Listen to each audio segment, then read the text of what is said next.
अल निनोच्या संभाव्य प्रभावामुळे यंदा पावसाचं प्रमाण कमी राहण्याचा अंदाज व्यक्त करण्यात आलाय। या पार्श्वभूमीवर कोल्हापूर जिल्ह्यातील 10 प्रमुख नद्यांमधून शेतीसाठी होणाऱ्या पाणी उपशावर 15 जून पासून पुढील आदेशापर्यंत बंदी घालण्यात आली आहे। पिण्याच्या पाण्याचा प्रश्न निर्माण होऊ नये यासाठी पाटबंधारे विभागानं हा महत्त्वाचा निर्णय घेतलाय। भारतीय हवामान विभागानं यावर्षी अल निनोच्या परिस्थितीचा प्रभाव राहण्याची शक्यता व्यक्त केली असून त्यामुळे पर्जन्यमानात घट होण्याचा अंदाज आहे।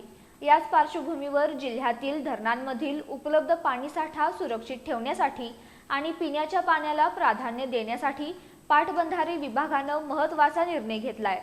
कोल्हापूर पाटबंधारे विभागाच्या आदेशानुसार पंचगंगा, भोगावती, दूधगंगा, वारणा, तुळशी, कासारी, कडवी, कुंभी, धामणी आणि जांभळी या 10 प्रमुख नद्यांच्या दोन्ही तीरांवरील शेतीसाठी पाणी उपसा करणाऱ्या उपसा यंत्रांवर 15 जून पासून पुढील आदेशापर्यंत उपसाबंदी लागू करण्यात आली आहे। या कालावधीत कोणत्याही प्रकारचा अनधिकृत पाणी उपसा आढळून आल्यास संबंधित उपसा यंत्र जप्त करण्यात येणार आहे।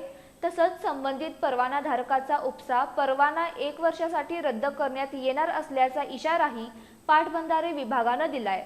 महाराष्ट्र पाटबंधारे अधिनियम 1976 मधील कलम 51 आणि 97 अंतर्गत प्राप्त अधिकारांचा वापर करून हे आदेश जारी करण्यात आले आहेत। जिल्ह्यातील नागरिकांना आणि शेतकऱ्यांना या आदेशांचं काटेकोर पालन करण्याचं आवाहन प्रशासनानं केलंय।